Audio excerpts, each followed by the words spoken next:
Hello and welcome all you English lovers. This is Ashish Kumar and I welcome you all on my channel. Guys, if you are seriously interested in learning spoken English, यदि आप वाकई में spoken English सीखना चाहते हैं, तो I have taught and I have made you know about the things that you should have mastery over. मैंने आपको कई चीजें बताई हैं जिनके ऊपर आपको मास्टरी करने की जरूरत है, एक्सपर्टीज हासिल करने की जरूरत है. Only then you can be considered as a good speaker, or maybe I should say a good orator. Well, in last class or in my last video I taught you these things. मैंने इन चीजों को बताया था. If you are not aware with that, तो हमारा है how to have command over English, how to be a master of English. इस video को देखें और आपको वीडियो में पूरी विस्तृत जानकारी मिल जाएगी. After watching this video, इस वीडियो को देखने के बाद Many of you have asked me few questions. आप में से कई लोगों ने क्वेश्चन पूछा और some of you have put request to make certain video on certain things. उन लोगों में से एक दो बंदों ने मुझे कहा कि कुछ चीजों पर खास तौर पर वीडियो बनाने की जरूरत है. तो on the demand of some of the students, today I am here to talk about our today's topic, which is pronunciation. आज हम जिस टॉपिक को लेकर आपके बीच में आए हैं वो टॉपिक है हमारी pronunciation. Yes, we are talking about pronunciation, which is a very essential or key element in speaking English. किसी भी भाषा को भी, not only I'm talking about English, in any language, if you are not pronunciating the words correctly, it may lead to a invague or vague expression. I must say complex expression. Complex understanding, चीजें illegible हो जाएंगी, समझ में नहीं आएंगी, अपठ्य हो जाएंगी, असमझ हो जाएंगी. तो उसी के लिए सही जरूरी है कि हम करें शब्दों का सही उच्चारण, प्रोनाउंसिएशन. तो सबसे पहली बात तो देखें कि प्रोनाउंसिएशन में हमसे एरर कहां होते हैं. सबसे पहली बात कि लोग इसे ही कई बार गलत प्रोनाउंस करते हैं और करते हैं प्रोनाउंसिएशन. यही गलत है. इसका सही उच्चारण है प्रोनाउंसिएशन. प्रोनाउंसिएशन ये है इसका एक्चुअल उच्चारण. प्रोनाउंसिएशन की हिंदी होती है उच्चारण. तो आज का जो हमारा क्लास है वो आधारित है उच्चारण के ऊपर. अगर आप भी सीखना चाहते हैं उच्चारण, इसमें क्या चीजें होती है, क्या नहीं चीजें होती है, इसे कैसे सुधारें, कैसे ठीक करें, चीजों पर कैसे ध्यान दें, तो ये वीडियो, आज की वीडियो है पूरी तरह से आप ही के लिए.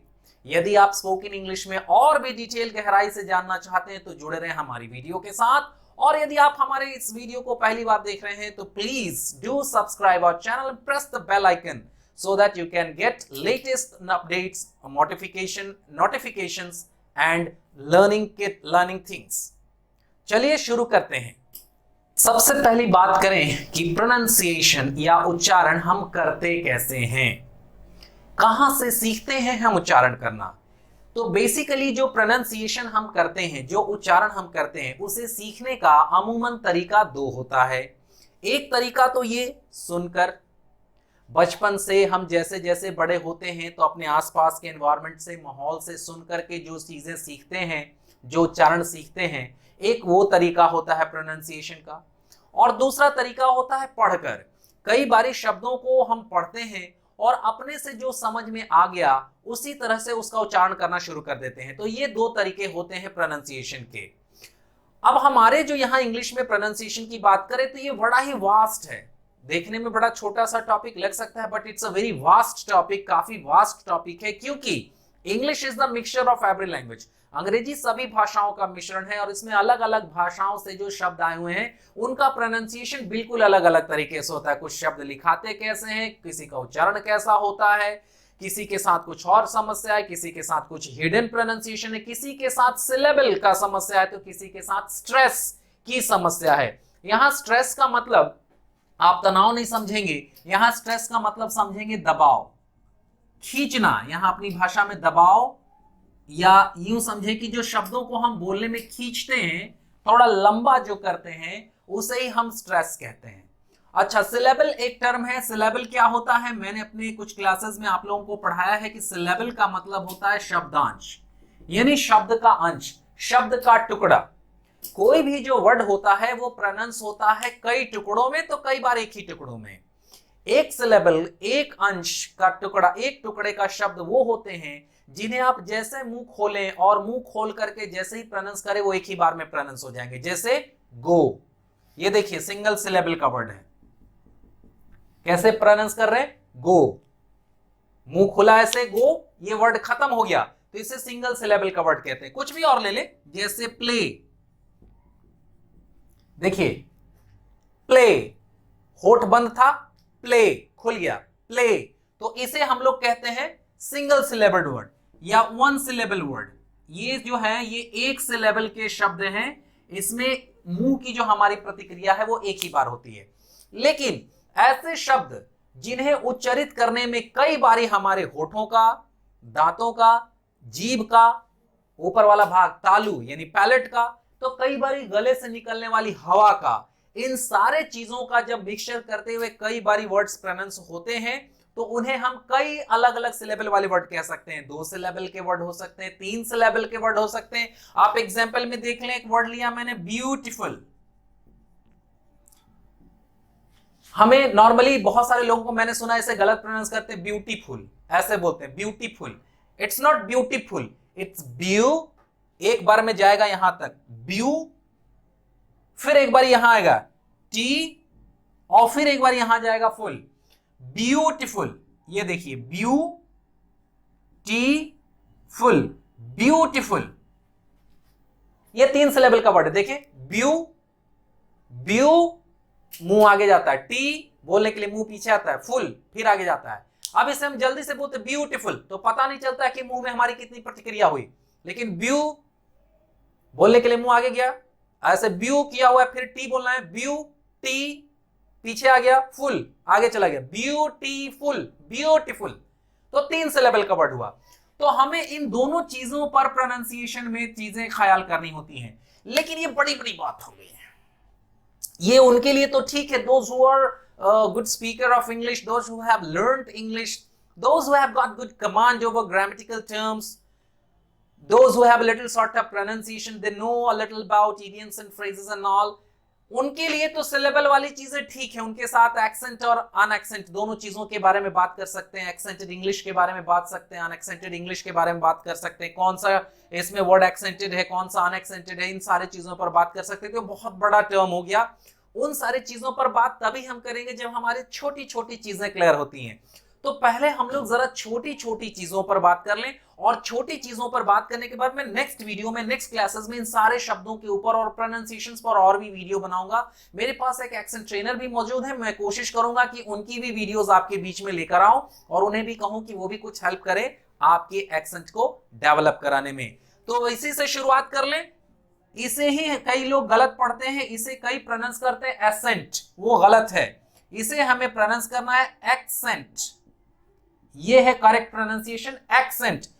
एक्सेंट 2 भाग में ये बटा हुआ है, इसे कतई एसेंट नहीं बोलेंगे क्योंकि एसेंट ये होता है ASCENT, इसे एसेंट प्रोनाउंस करते हैं, और एसेंट का मतलब होता है चढ़ाई, और ये एक्सेंट हो गया उच्चारण, स्वर उच्चारण को हम एक्सेंट कहते हैं। तो इन्हीं सारी चीजों पर करते हैं हम बात, और पहले शुरुआत करते हैं कुछ और भी छोटी चीजों के साथ। तो हमें जो इंग्लिश प्रोनाउंसिएशन सिखाए जाते हैं स्कूलों में, वो दरअसल क्या होते हैं, ब्रिटिश एक्सेंट के।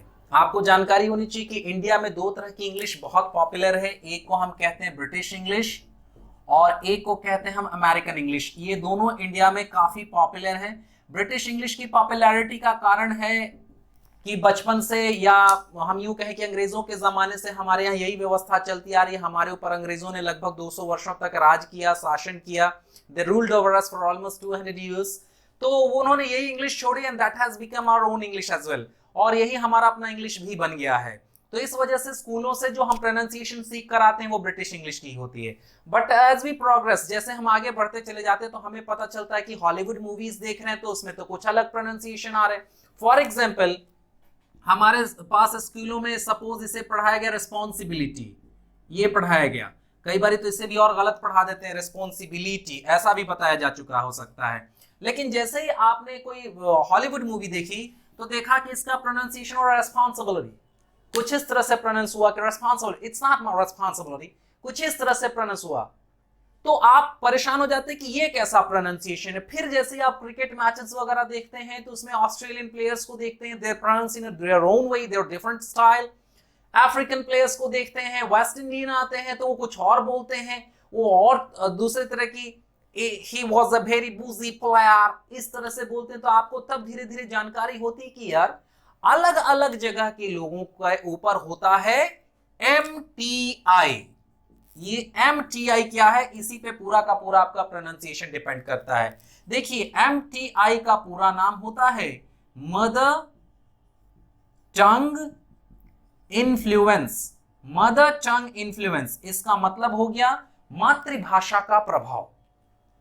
हम में से हर कोई जो अपने माहौल में रहता है, एनवायरमेंट में रहता है, वो सबसे ज्यादा चीजों को एनवायरमेंट में से ही सीखता है, सबसे ज्यादा चीजों को अपने आसपास से ही सीखता है। अब उस आसपास में उसके मम्मी पापा हो, दादा दादी हो, नाना नानी हो, चाचा चाची हो, पड़ोसी हो, मित्र हो, भाई बहन हो, वो सबसे ज्यादा चीजों को सीखता है। And that is why it's called mother tongue influence, और इसी को हम कहते हैं MTI, मदर टंग इन्फ्लुएंस। आप में से अगर कोई कॉल सेंटर्स में जाने का इच्छुक होगा, इफ वन ऑफ यू और some of you are interested in going to call centres, तो बेसिकली कॉल सेंटर्स जो होते हैं वो डोमेस्टिक होते हैं, नेशनल होते हैं, इंटरनेशनल होते हैं। तो इंटरनेशनल कॉल सेंटर्स में आप जाते हैं, या कई ऐसे जॉब आते हैं जिसमें लिखा रहता है कि fluency in English is required, bracket में लिखा रहता है एक्सेंटेड इंग्लिश, कई बार लिखा रहता है US इंग्लिश। तो आपको जानने की जरूरत है। फॉर एग्जाम्पल मैं समझा दूं एक मामूली सा, कि ये जो है SCHEDULE, इसे भी हम इसे लिखने में तो ऐसा ही लिखेंगे, हालांकि इसको थोड़ा सा, अगर हम एक्सेंटेड लैंग्वेज की बात करें तो सिंबल्स इसके बदल जाएंगे, फोनेम्स में अगर हम इसको ले जाते हैं, वो सारी बातें बाद में करेंगे। तो इसे ब्रिटिश इंग्लिश में जो प्रोनाउंस किया जाता है वो शेड्यूल होता है, शेड्यूल, और इसके स्केड्यूल, यहां जो प्रोनाउंस करते हैं इसको स्केड्यूल कहते हैं। देख लीजिए एक ही वर्ड है लेकिन दो प्रोनाउंसिएशन हो गए, शेड्यूल और स्केड्यूल। तो अमेरिकन इंग्लिश वालों पर उनका मदर टंग इन्फ्लुएंस है, वो वहां से सुनकर आ रहे हैं स्केड्यूल, तो स्केड्यूल बोलते हैं। हमारे ऊपर ब्रिटिश इंग्लिश का इन्फ्लुएंस है, हम सुनते आ रहे हैं शेड्यूल शेड्यूल, तो शेड्यूल बोलते हैं। तो ये ब्रिटिश और अमेरिकन एक्सेंट की बात हो गई। लेकिन ये भी वो बोलते हैं those who come from a very good background, those who come from good English medium schools, those who come from good cities. तो वो बच्चे या वो लोग तो ऐसी प्रोनाउंसिएशंस भी कर पाते हैं। But I am here to talk about basically some B town, C town, D town और some of the village people. जो विलेज पीपल होते हैं, they are highly influenced by their teachers, the ground reality teachers, I must say, those teachers who are from villages. उन teachers की मैं बात कर लूं, their family background, their atmosphere, environments and surroundings, तो वो उनकी वजह से उस तरह के प्रोनाउंसिएशंस करते हैं।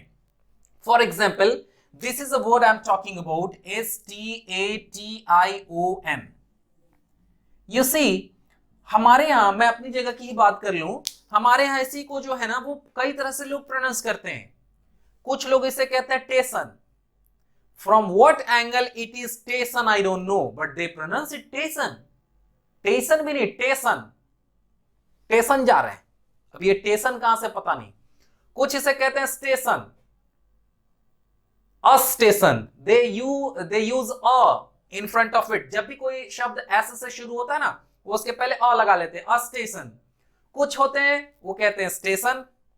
फिर आती है एक बिरादरी, स्टेशन कहने वाली बिरादरी, जो हमारी बिरादरी है शायद, स्टेशन कहते हैं। और कुछ हमसे भी अच्छी बिरादरी के भी लोग हमारे माहौल में जो स्टेशन इस तरह प्रोनाउंस करते हैं, station, we going to station.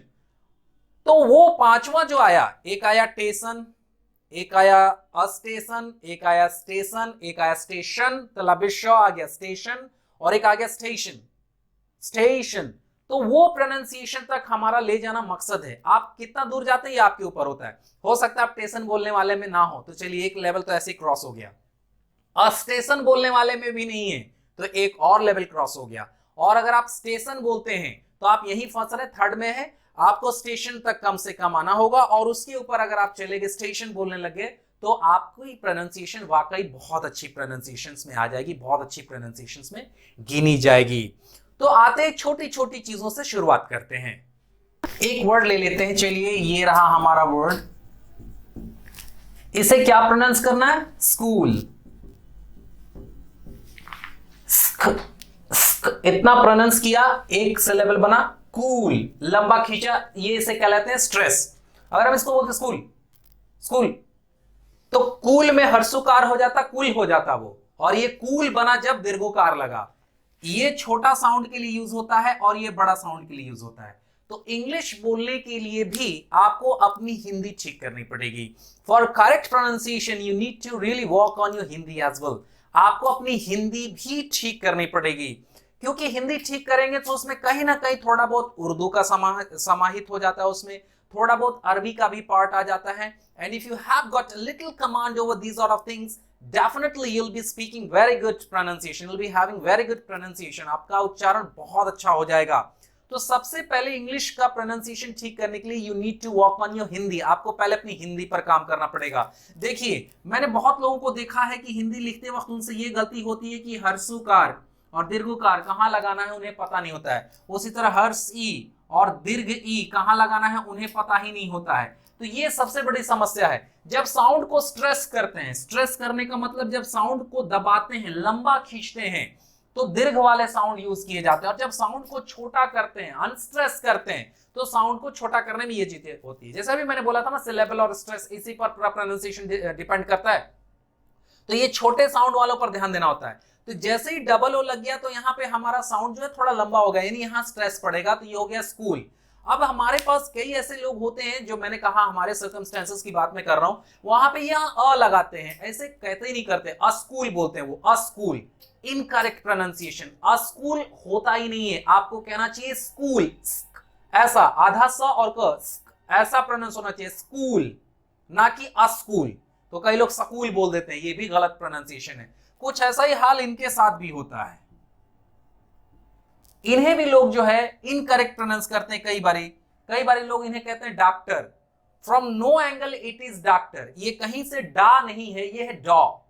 तो जब डॉ है तो डॉ को ऐसे लिखते हैं ना, उसके बाद आधा को, फिर ट और फिर र, तो ये हो गया डॉक्टर।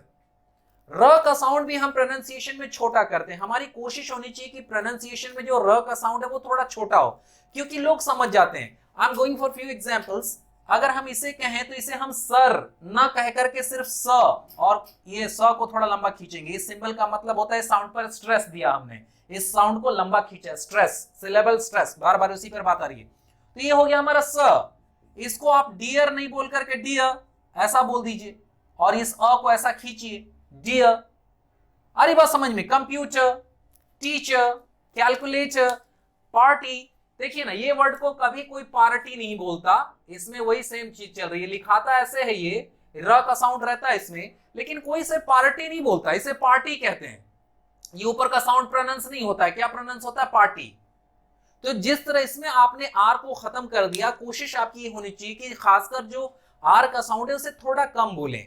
एक तो प्रोनाउंसिएशन यहीं से सुधरनी शुरू हो जाएगी आपकी, कि हम कंप्यूटर बोलना शुरू कर दें। भाई देखिए, तुम्हारा थोड़ा कैलकुलेटर देना, तो कैलकुलेटर देना आपने बोला तो बंदे को समझ में आ गया कि आपने मांगा है कैलकुलेटर, लेकिन आपने र को इतना छोटा बोला कि उसे समझ में आने के बावजूद आपको कोई हंसी का पात्र नहीं बनेंगे आप, आपको आसानी से वो कैलकुलेटर दे देगा। तो कैलकुलेटर, ये प्रोनाउंसिएशन होना चाहिए। भाई चलो थोड़ा डॉक्टर से दिखाना है, डॉक्टर ना कि डॉक्टर। और इवन डॉक्टर तो कहीं से नहीं है, डॉक्टर तो खैर कतई नहीं।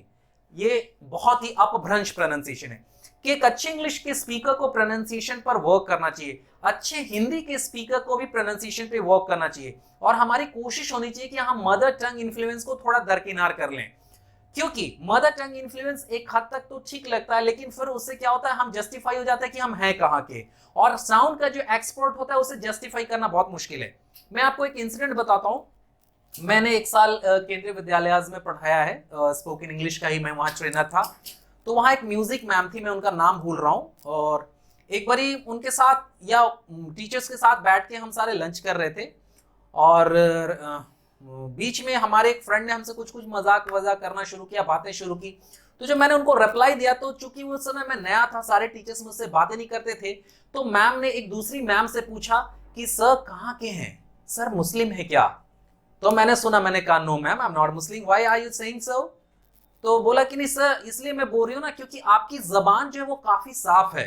यू सी, जबान, नॉट जबान। This is a Hindi word of course, we pronounce जबान, इट्स जबान। ज, ये जो बीच में डॉट लग गया ज के नीचे, नाउ इट्स प्रोनाउंस ज, ये it is not Z, it is Z, ज। When your tongue touches your teeth, then the sound comes, it is z। जब आपकी जीभ आपके दांत को टच करती है तो जो साउंड आती है उसे हम कहते हैं z। तो उन्होंने कहा सर आपकी जबान बहुत साफ है। तो मैंने कहा it's simply because I am a language trainer, I am a language teacher. इसका कारण यही है कि मैं भाषा का शिक्षक हूं, साहित्य का शिक्षक हूं। तो साहित्य के शिक्षकों को ऑटोमेटिक इतना स्टडी करना पड़ता है या इतना फोकस होना पड़ता है, ध्यान देना पड़ता है कि उनकी जबान साफ हो जाती है। We became very good friends from then on. उस वक्त के बाद हम कई सारे शिक्षकों की मेरे से अच्छी मुलाकात होने लगी, वो दोस्त बन गए और कई बार मजाक मजाक में ही वो मुझसे चीजें पूछते थे। तो इस तरह से आपका प्रोनाउंसिएशन अगर ठीक हो जाता है तो you can leave an impact on society. आप सोसाइटी पे इंपैक्ट कर सकते हैं, लीव कर सकते हैं बहुत बड़ा इंप्रेशन। ये चैप्टर और ये जो चीज मैंने पहले ही कहा कि बहुत बड़ा है, इसके ऊपर अलग से मैं बहुत सारी वीडियोस बनाऊंगा आने वाले समय में, एक्सेंट ट्रेनर्स की भी मदद लूंगा। जाते जाते मैं आपको छोटी कुछ चीजों के, कुछ ब्रांड्स के नाम के प्रोनाउंसिएशन आज बताता हूं और फिर नेक्स्ट क्लास में मिलेंगे और भी इसके ऊपर डिटेल में चर्चा करेंगे। चलिए तो कुछ ब्रांड्स के बारे में बात कर लें। देखिए एक फ्रेंच ब्रांड है कपड़ों का, बहुत ही अच्छा, पेरिस से मेरे ख्याल से ये आता है ब्रांड, वो ये है। काफी ही कॉस्टली ब्रांड है ये, काफी इसके अच्छे प्रोडक्ट्स बिकते हैं, स्पेशली जो इसके गारमेंट्स होते हैं, जो शर्ट पैंट्स वगैरह होते हैं, वो इसके जीन्स वगैरह काफी बिकते हैं। नॉर्मली अगर आप इसे देखें, मैंने कहा ना हम प्रोनाउंसिएशन दो तरीके से करते हैं, एक तो सुनकर, जैसा हमें सुनाई दिया हमने भी उनको नकल करके उनकी तरह बोलना शुरू किया। दूसरा आप पढ़कर, और पढ़कर जो समझ में आया उस हिसाब से प्रोनाउंसिएशन शुरू करते हैं। तो अगर हमने इसे कभी नहीं सुना है तो हम इसे पढ़ेंगे और जो कॉमन हमारे सेंस डेवलप हो रखी है उस हिसाब से ये हुआ वर्सेस। कई बार लोग इसको भ बोलते हैं, मैंने पिछली भी कई बार बताया है कि इट इज नॉट भ एट ऑल, ये वी है। तो जब भी इसका प्रोनाउंसिएशन होता है व से होता है, भ लिखने के लिए इंग्लिश में BH करना पड़ता है। इस बात को हमेशा ध्यान रखें कि from no angle it is व। तो अगर ये वर्सेस नहीं है तो इसे आप क्या पढ़ेंगे, वर्सेस पढ़ेंगे नॉर्मली, लेकिन द ब्रांड सेज इट्स वर्साचे। इसको प्रोनाउंस करता है ब्रांड अपने से वर्साचे। तो अब यहां पर में हम अपना से पढ़ा हुआ लॉजिक नहीं लगा सकते, अब हमें वही बोलना होगा जो कंपनी खुद बोल रही है अपने प्रोडक्ट को।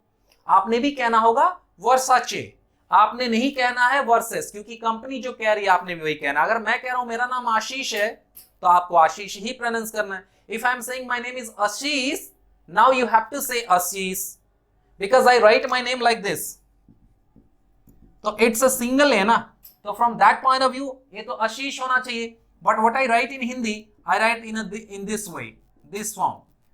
So आ यहाँ तो आया नहीं है, तो अगर आप इसको एक्चुअल जैसा आप पढ़ते हैं उस हिसाब से आशीष कह रहे हैं तो now it's incorrect because I pronounce myself as Ashish, तो you need to say Ashish as well. जैसा मैं बोल रहा हूं आपको वैसा ही बोलना पड़ेगा। इन अ सेम वे ये वर्सेस नहीं है, ये है वर्साचे। देखिए एक और भी कंपनी है ये, इसके जूते बड़े अच्छे लगते हैं मुझे। आप में से बहुत सारे होंगे इस ब्रांड को भी पहनते होंगे, कपड़े वगैरह भी इसके। तो आप इसे अगर नॉर्मली पढ़ेंगे तो दो चीज प्रोनाउंस कर सकते हैं, या तो सी से स होता है या तो सी से क होता है। वो मैंने शायद पिछली वीडियो में पढ़ाया है, किसी क्लास में पढ़ाया, अगर नहीं पढ़ाया तो मैं उसके लिए अलग से वीडियो बना दूंगा, आपको टेंशन नहीं लेनी। आप कमेंट करके बता देंगे सी से स भी क्यों, सी से क भी क्यों।